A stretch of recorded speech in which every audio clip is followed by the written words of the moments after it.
बड़ों को सादर प्रणाम और छोटों को प्यार नमस्कार दोस्तों, मेरा नाम है आशीष और आप देख रहे हैं इस समय बिहार के बारे में ये वीडियो। दोस्तों आज की इस वीडियो में हम पूरा पर्दाफाश करने वाले हैं, खास करके उन सोच का पर्दाफाश जो लोग बिहार के बारे में एक स्टीरियोटाइप बना करके अपने दिमाग में बैठे हुए हैं। काफ़ी तौर पर ये माना जाता है और कहा जाता है कि little knowledge is very dangerous thing, और ये बात यहाँ पर भी आकर के लागू होती है। क्यों? क्योंकि बिहार एक ऐसा राज्य है, कुछ लोग जिसे कहते हैं कि इसे भारत की नक्शा से हटा दो, तो जनाब मैं उनको कहना चाहता हूँ कि यदि बिहार को नक्शा से हटा दिया जाए तो बिहार का इतिहास खुद हट जाएगा। क्यों, कैसे, बिहार में क्या था और क्या है, आज इस वीडियो में हम सारा जानेंगे। शायद ये इकलौता ऐसा वीडियो होगा जो कि ए से लेकर जेड तक बिहार के बारे में कवर करने वाला है। आप बने रहिएगा हमारे साथ में, आगे इस सीरीज में और भी वीडियो होगी। अभी तक आपने इस चैनल को सब्सक्राइब नहीं किया है तो ज़रूर सब्सक्राइब कर लें। तो दोस्तों आज की इस टॉपिक हम शुरुआत करना चाहते हैं प्यार के साथ में। क्या बिहार में भी कोई लव स्टोरी होती है या हुई है? तो हाँ, बिल्कुल। तो सबसे पहला उदाहरण हम लेते हैं दशरथ मांझी, जिन्होंने फाल्गुनी देवी के लिए 55 किलोमीटर का रास्ता, जो कि पहाड़ क्रॉस करके जाना पड़ता था उनको सामान लाने के लिए, उन्होंने उसको काट करके 15 किलोमीटर का बनाया। एक व्यक्ति, अकेला इंसान, अकेले पहाड़ काटा है 22 सालों तक। इसके ऊपर फिल्म भी बनी है, आपको ज़रूर देखना चाहिए। दूसरा, मिट्टी का प्रेम। ऐसा इंसान जिसको मिट्टी से बेहद प्यार, मिट्टी का प्रेम नाम से उन्होंने लिखा, और वो लेखक का नाम है फणीश्वर नाथ रेणु। प्यार सिर्फ दो इंसानों के बीच में नहीं होता, यहाँ साबित ये होता है कि प्यार एक देश से और मिट्टी से भी होता है। तीसरा उदाहरण है विद्यापति और मैथिली की प्यार की कहानी, विद्यापति और मैथिली की लव स्टोरी। चौथा अहिल्याबाई, और पांचवा है महाबोधि और सुजाता। गौतम बुद्ध जो कि महाबोधि हैं, वो जब तपस्या करते थे तब खीर लेके आती थी सुजाता गौतम बुद्ध को देने के लिए, यानी कि महाबोधि को देने के लिए। और वो प्यार, ताकि वो भूखा ना रहे, वो साधु भूखा ना रहे, वो हुआ है इस बिहार के मिट्टी में। जो कि गौतम बुद्ध हमेशा कहते थे, उस समय की बात है, कि सुजाता का ये प्रेम अनन्य प्रेम है। साथ ही साथ प्यार के ऊपर काफ़ी सारे गाने बने जाते हैं, जैसे कि फोक सॉन्ग्स हो गई, और वो फोक सॉन्ग्स कहलाती है विरह के गीत, सोहर और कजरी। ये तीनों मेजर फोक सॉन्ग्स हैं जो कि बिहार में बहुत ज़्यादा फेमस है। अगला बात हम करते हैं लिटरेचर की, और लिटरेचर का हम शुरुआत करते हैं विद्यापति, जो कि दरभंगा से थे, और इन्हें फादर ऑफ मिथिला लिटरेचर भी कहा जाता है। उसके बाद हम नाम लेंगे रामधारी सिंह दिनकर, जो कि बेगूसराय के बहुत फेमस राइटर निकले। उसके बाद फणीश्वर नाथ रेणु, विद्यानाथ मिश्रा जो कि मिथिला क्षेत्र से, भिखारी ठाकुर सारण से, देवकी नंदन खत्री मुजफ्फरपुर से, राम वृक्ष वेणुपुरिया मुजफ्फरपुर से, और शिव पूजन सहाय आरा से। तो ये वो लिटरेचर के महारथ हैं जिन्होंने बिहार के इतिहास में अपना तख्ता पलट करके रख दिया। लिटरेचर के बाद दोस्तों हम बात करते हैं सिनेमा जगत की, बॉलीवुड की, उस फिल्म इंडस्ट्री के जहाँ पर अच्छे से अच्छे मजे हुए एक्टर आए और उन्होंने बॉलीवुड में एक अपना छाप छोड़ दिया। तो शुरुआत क्यों न करें पूर्णिया के उस लड़के से, है ना, जो कि आज से कुछ साल पहले चल बसे, सुशांत सिंह राजपूत। वो पूर्णिया से थे। मनोज वाजपेयी, शत्रुघ्न सिन्हा जो कि अपने डायलॉग डिलीवरी के लिए बहुत ही फेमस है, 1970s और 80s के one of the most finest actor. उनकी बेटी सोनाक्षी सिन्हा, नेहा शर्मा, पंकज त्रिपाठी, संजय मिश्रा, नीरज पांडे, प्रकाश झा, इम्तियाज अली, ये वो डायरेक्टर्स हैं जिन्होंने अपहरण, गंगा जल, ऐसी फिल्में सब बनाई और one of the best film awards भी लेकर के गए। दोस्तों उसके बाद आती है स्पोर्ट्स की बारी। स्पोर्ट्स में MS धोनी, जो कि आज रांची से हैं, लेकिन वो तब उस समय अनडिवाइडेड बिहार के हिस्सा थे, और आज भी वो प्राउडली खुद को बिहार से कहते हैं। तो MS धोनी। दूसरे हैं ईशान किशन, जो कि पटना को बिलोंग करते हैं। शाबिर अली क्रिकेटर है जो शेखपुरा से बिलोंग करते हैं। पिंकी प्रामाणिक, जिन्होंने एथलेटिक्स में एशियन गोल्ड मेडल्स जीता है। साथ ही साथ शिवा थापा, जिन्होंने बॉक्सिंग में बहुत ही महारत हासिल की है। ये सारे लोग बिहार को ही बिलोंग करते हैं। अब बात करते हैं कॉमर्स एंड इंडस्ट्रीज़ की या एग्रीकल्चर की। तो मखाना, जिसे फॉक्सनट कहा जाता है, वो 80 to 90% पूरे इंडिया को सप्लाई अकेला बिहार देता है, और बिहार में भी एक छोटा सा जगह पूर्णिया, वहाँ से सप्लाई होता है मखाना। साथ ही साथ शाही लीची, जिसमें GI का टैग रहता है, वो लीची भी मुजफ्फरपुर से एक्सपोर्ट होती है पूरे ऑल ओवर इंडिया को। बात करें सब्जियों की, तो अकेले बिहार टॉप 5 सब्जियों में नंबर 1 में आता है। कौन कौन है वो? आलू, प्याज, टमाटर, गोभी और बैगन, इन पांचों सब्जी में पूरे बिहार नंबर 1 में आता है। सबसे ज़्यादा सप्लाई करता है पूरे इंडिया को। साथ ही साथ राइस, गेहूं और मक्का, यानी कि चावल, गेहूं और मक्का, ये तीनों का भी बिहार सबसे ज़्यादा सप्लाई करता है। और कुछ साल पहले यदि शुगर केन की फैक्ट्री बंद नहीं हुई होती तो आज भी शुगर केन के लिए बिहार पूरे नंबर 1 में रहता। साथ ही साथ डेयरी और फिशरीज़ में भी बिहार नंबर 1 में है।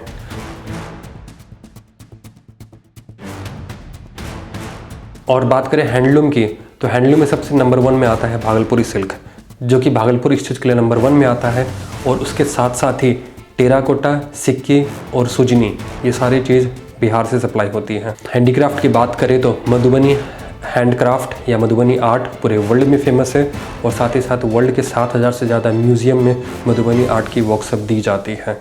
और इतना ही नहीं, बिहार अकेला एक ऐसा राज्य है जो कि पूरे इंडिया को सबसे highest supplier of the labour market में सेंड करता है। इसका मतलब ये हुआ कि यदि बिहार की इमिग्रेंट्स यदि वापस आ जाए तो उस समय वहाँ पर लेबर शॉर्टेज होने वाली है पूरे ऑल ओवर इंडिया में। इस चीज़ को हमें समझना है। अगली बात करते हैं स्पिरिचुअल और रिलीजियस लेगेसी की।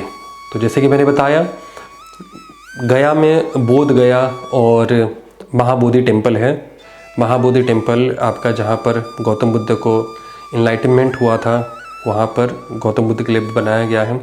साथ ही साथ one of the oldest temple of India, Mundeshwari temple, जो कि 3rd सेंचुरी के टेम्पल है, जहाँ पर आज भी सारे लोग जाते हैं, पूजा पाठ करते हैं। फिर आती है महावीर स्वामी, एक ऐसे स्वामी जो कि जैन के 24वें गुरु, वो ये वैशाली बिहार में जन्म हुआ था उनका। सिख के 10वें गुरु गुरु गोविंद सिंह, उनका भी जन्म बिहार में हुआ था। बाबा धाम, आज का जो देवघर है, वो भी पहले अनडिवाइडेड बिहार में था, बिहार का हिस्सा था बाबा धाम। वो माँ गंगा को आज भी इंडिया में पूजा जाता है इन लिविंग फॉर्म, वो बिहार में होता है। गया की विष्णुपद टेम्पल, जहाँ पर श्री विष्णु भगवान का श्री चरण पड़ा था, वो भी बिहार में है। और साथ ही साथ नालंदा और विक्रमशिला की जो मोनास्ट्रीज है, आज भी वो अपने रिलीजियस लेगेसी के लिए बहुत ज़्यादा फेमस मानी जाती हैं।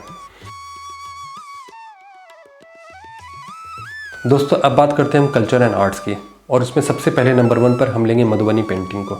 मधुबनी पेंटिंग जो कि यूनेस्को द्वारा रिकॉग्नाइज्ड है।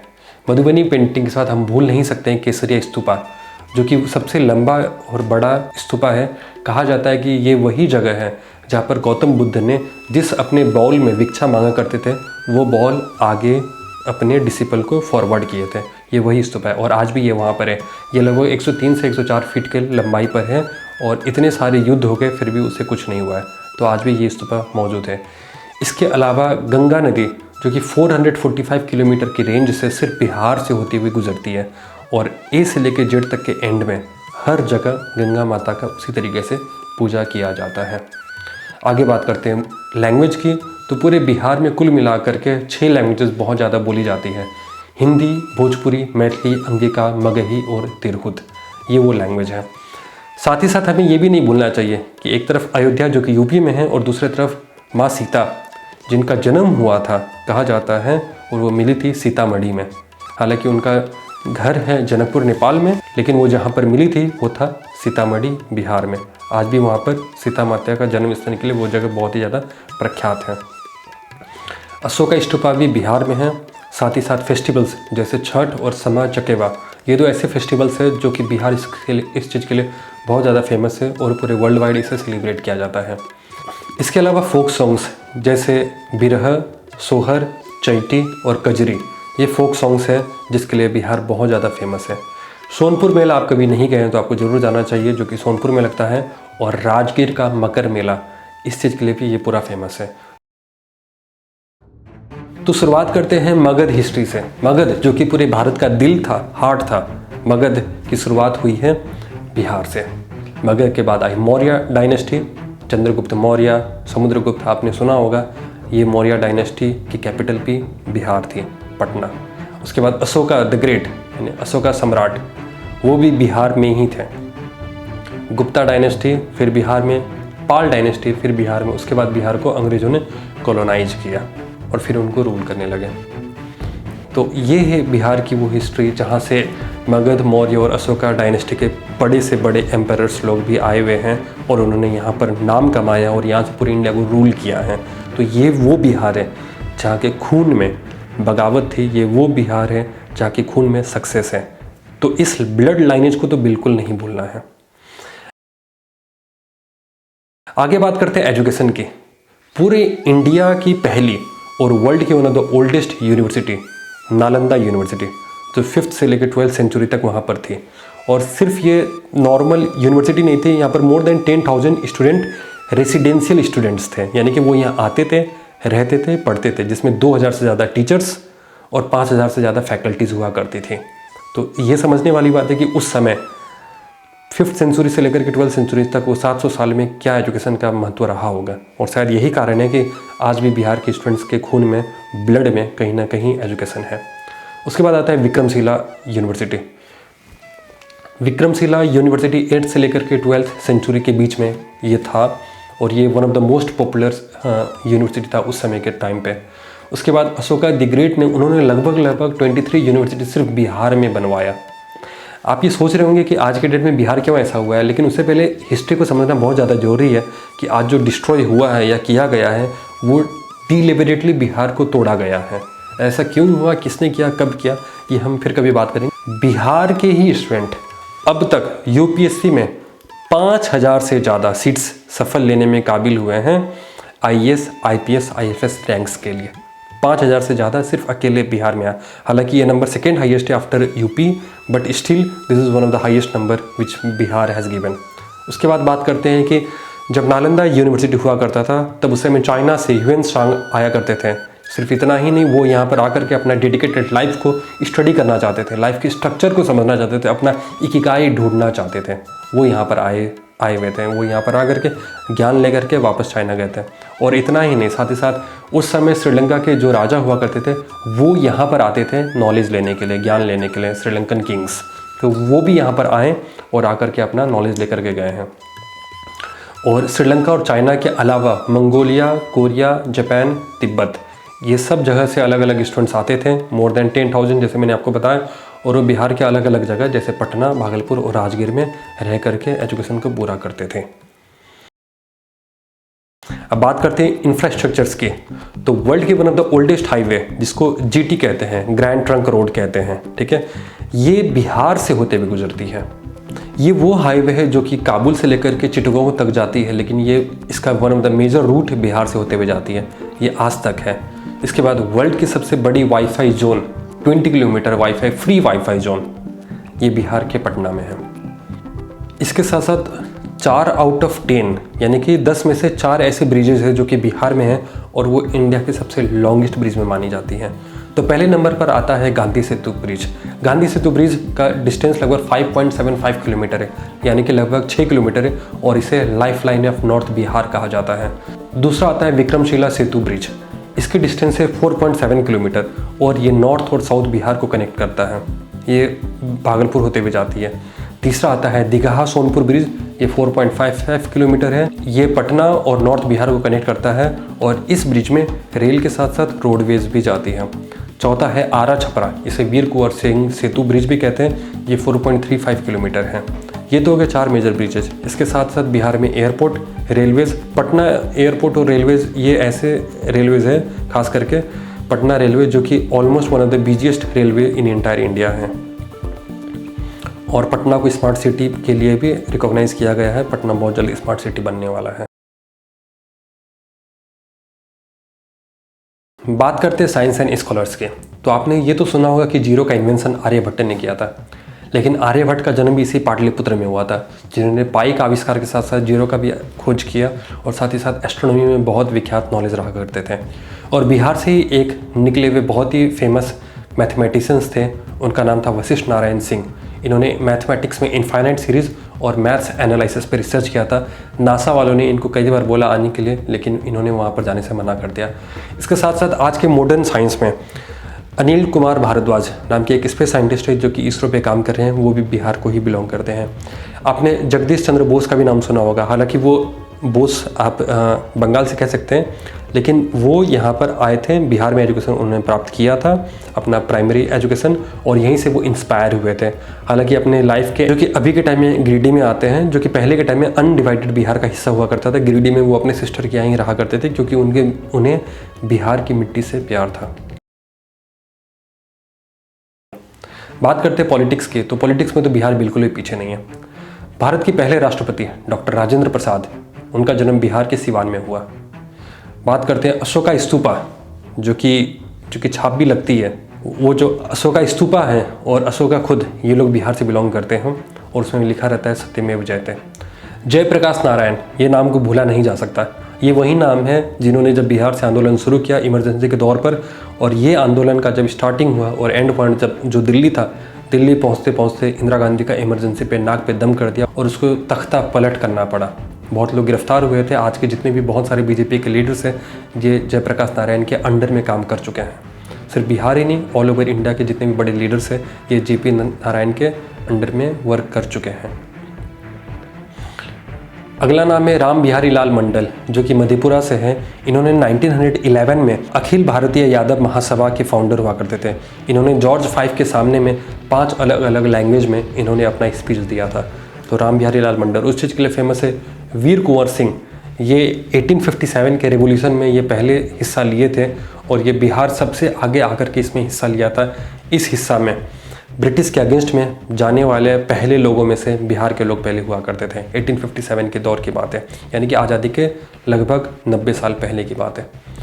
गांधी सत्याग्रह 1917 में महात्मा गांधी ने बिहार के चंपारण से अपना सत्याग्रह शुरू किया और चंपारण का ही गांव उन्होंने चूज किया। वहाँ के लोगों का साथ मिला, वो रैली आगे बढ़ी, तभी वो भविष्य में आगे जाकर के कुछ और जगह से सत्याग्रह शुरू हुआ, जैसे खेड़ा और अहमदाबाद। बात करते हैं, ये तो बिहार की अंदर की बात होगी। अब ऐसी फ्रैटर्निटी जो कि बिहार से बाहर है, लेकिन बिहार के लोग कहाँ कहाँ पर नहीं हैं। जैसे बिहार और झारखंड के फ्रैटर्निटी के लोग जर्मनी के म्यूनिख में हैं, फ्रैंकफर्ट में हैं और साथ ही साथ USA और UK में भी हैं। हर साल 22 मार्च को बिहार दिवस के नाम से UK में बिहार कनेक्ट नाम से और USA में बिहार फाउंडेशन नाम से सेलिब्रेट किया जाता है। 70 से ज़्यादा कंट्री 22 मार्च को हर साल बिहार दिवस मनाती हैं, बिहार फ्रैटर्निटी के अंदर में अलग अलग देशों में।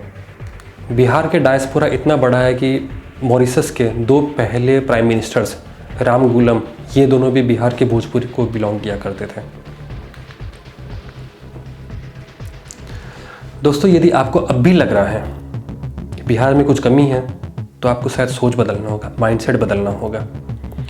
ये बिहार नहीं है, ये द बिहार है। ये बिहारी नहीं है, ये द बिहारी है। कमेंट करके बताएं, जिन्हें भी आप बिहार से जानते हैं उनके बारे में कि आपको क्या अच्छा लगता है, आपको बिहार के बारे में क्या अच्छा लगता है। और इस वीडियो को ज़्यादा से ज़्यादा शेयर करें।